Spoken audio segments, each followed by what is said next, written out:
డబ్బు, అనారోగ్యం, ఉద్యోగం, వ్యాపారం, అప్పులతో బాధపడుతున్నారా? అయితే మీకోసమే మనీ మెడిటేషన్ ప్రోగ్రామ్.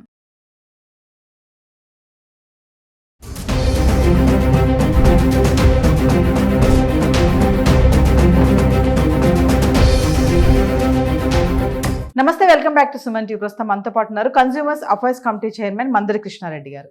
నమస్తే సార్. నమస్తే అమ్మా. సార్, మనం బంగారం ధరల గురించి మాట్లాడుకుంటున్నాము. అయితే కనకం డౌన్ అవుతుందని చెప్పేసి కొన్ని వార్తలు వస్తున్నాయి. మనం గత వీడియో చెప్పుకున్నాం 70,000 వరకు వస్తుంది బంగారం అని.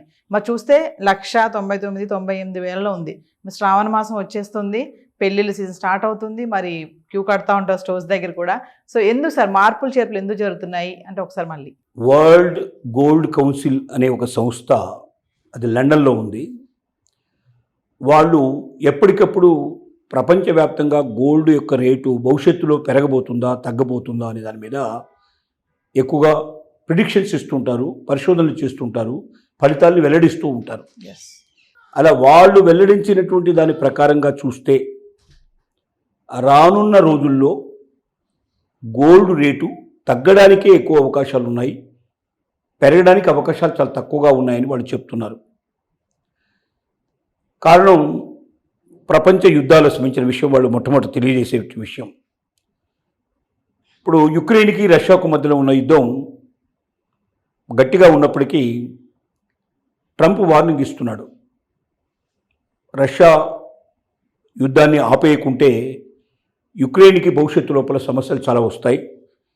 చివరికి మొత్తం యుక్రెయిన్ అంతా కూడా రష్యా స్వాధీనం చేసుకునే పరిస్థితి ఏర్పడుతుంది. ఈ లోపల ఇక్కడ శ్మశానంగా మిగిలిపోతుంది. ప్రజలందరూ చనిపోయే అవకాశాలు ఉన్నాయి, సంపద అంతా ఆవిరయ్యే అవకాశాలు ఉన్నాయి. కాబట్టి ఇతర దేశాలు ఇచ్చేటువంటి ఆయుధాల మీద ఆధారపడి ఇవాళ యుక్రెయిన్ యుద్ధం చేస్తోంది. రష్యాకు తన సొంతంగా బలం ఉంది కాబట్టి రష్యా బలంతో యుక్రెయిన్ని సర్వనాశనం చేసే అవకాశాలు ఉన్నాయి. కాబట్టి అక్కడున్న ప్రజలు క్షేమంగా ఉండాలన్నా, అక్కడున్న సంపదలు క్షేమంగా ఉండాలన్నా యుక్రెయిన్ తన యుద్ధాన్ని మానేసి రాజీ పడి రష్యాతో సంధి చేసుకోవాల్సిన అవసరం ఉంది అని ఈరోజు కూడా ట్రంప్ యుక్రెయిన్కి వార్నింగ్ ఇచ్చారు. అంటే ఒకవేళ ఈ యుద్ధం ఆగిపోయినట్టయితే ఇక మిగతా యుద్ధాలన్నీ దాదాపుగా ఒక కొలుక్కు వచ్చినట్టే. పాకిస్తాన్కి ఇండియాకు మధ్యలో ఉన్న యుద్ధం ఆగిపోయింది. అలాగే మనకు ఇటు ఇరాన్ తోటి ఇజ్రాయెల్కు ఉన్నటువంటి యుద్ధం ఆగిపోయింది. హమాస్కు దానికి మధ్యలో జరుగుతున్న యుద్ధం కూడా ఆగిపోయే ఆలోచనలోనే ఉన్నాయి. కాబట్టి ప్రపంచంలో ఎక్కడా యుద్ధాలు లేని పరిస్థితి ఏర్పడితే నెంబర్ 1 పాయింట్. నెంబర్ 2 పాయింట్ ఏంటంటే డాలరు బలహీన పడితే, డాలర్ బలహీన పడే అవకాశాలు చాలా ఎక్కువగా ఉన్నాయి. డాలర్ బలంగా ఉంటే గోల్డ్ రేటు పెరగడానికి అవకాశాలు ఎక్కువ ఉంటాయి. డాలర్ బలహీన పడితే గోల్డ్ రేటు తగ్గడానికి పాసిబిలిటీస్ ఉంటాయి. కాబట్టి డాలర్ బలహీన పడితే, ఫ్లక్చువేషన్స్ ఎక్కువగా ఉన్నట్టయితే గోల్డ్ మీద ఎక్కువ పెట్టుబడి పెడతారు. స్థిరంగా స్టాక్ మార్కెట్ ఉంటే గోల్డ్ మీద పెట్టుబడులు పెట్టరు ఎక్కువ. వీటన్నిటిని దృష్టిలో పెట్టుకొని ఇప్పుడున్న పరిస్థితులను అన్నింటినీ దృష్టిలో పెట్టుకుంటే త్వరలోనే గోల్డ్ రేటు తగ్గే అవకాశాలు ఉన్నాయి. 2022 నాటికి బాగా రోడ్డు చాలా తక్కువ రేట్లో ఉంది, చాలా పతన స్థితిలో ఉంది. కానీ 2022 నుంచి అనూహ్యంగా గోల్డ్ రేటు పెరగడం మొదలుపెట్టింది, చాలా విపరీతంగా పెరగడం మొదలుపెట్టింది.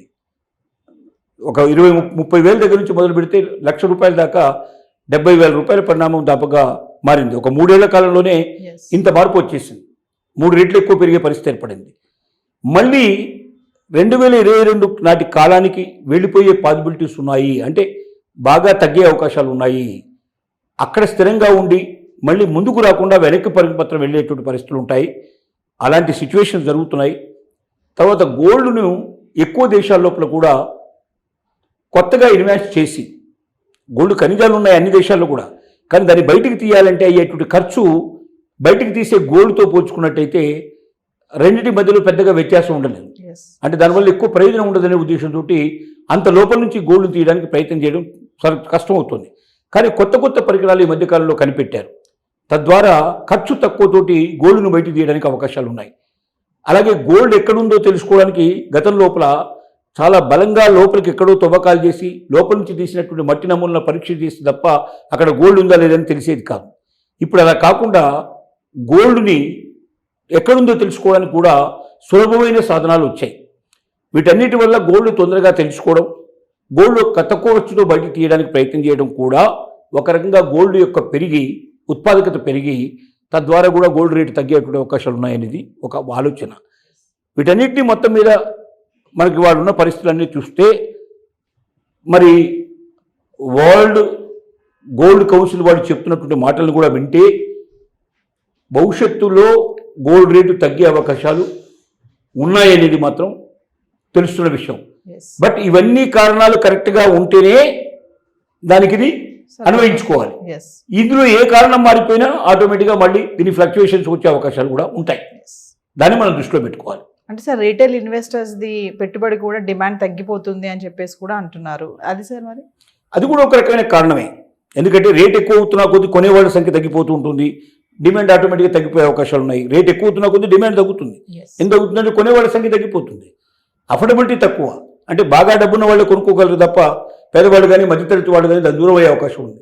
తద్వారా కూడా డిమాండ్ ఎప్పుడైతే తగ్గుతుందో అప్పుడు ఆటోమేటిక్గా రేటు తగ్గడానికి కూడా పాసిబిలిటీస్ ఉన్నాయి. Thank you sir.